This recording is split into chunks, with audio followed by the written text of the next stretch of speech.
आपण पाहत आहात लोकप्रबोधन, सर्वसामान्य जनतेचा हक्काचा न्यूज चॅनल। गुरुपौर्णिमेच्या निमित्ताने दाभाडी येथील गिरणा प्राथमिक शाळेचा वृक्षदिंडीचा सुंदर उपक्रम। दाभाडी येथे गुरुपौर्णिमा दिनाचे औचित्य साधून वृक्षदिंडीचे आयोजन करण्यात आले होते। दिंडीमध्ये सहभागी झालेल्या विद्यार्थ्यांनी हातात झाडांची रोपे, फलक आणि पर्यावरणविषयक संदेशांच्या घोषणा दिल्यात। गिरणा सहकारी कारखाना येथील राम मंदिर व श्री स्वामी समर्थ मंदिराच्या प्रांगणात विद्यार्थ्यांनी विठ्ठल नामाचा गजर करीत रिंगण सोहळा।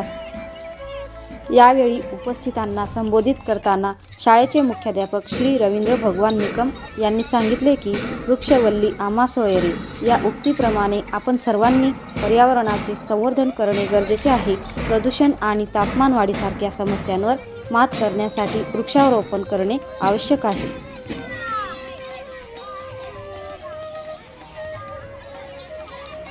वृक्षदिंडीच्या माध्यमातून पर्यावरणाचे महत्त्व लोकांपर्यंत पोहोचवण्याचा प्रयत्न करण्यात आला। यावेळी शाळेतील उपशिक्षक VS Jadhav, AA Pawar, UA Pawar, Shrimati AN Nikam, Shrimati YS Jadhav, Shrimati ST Patil आदी शिक्षकवृंद व विद्यार्थी उपस्थित होते। उपस्थितांचे श्री NK सुपारे सर यांनी आभार मानले।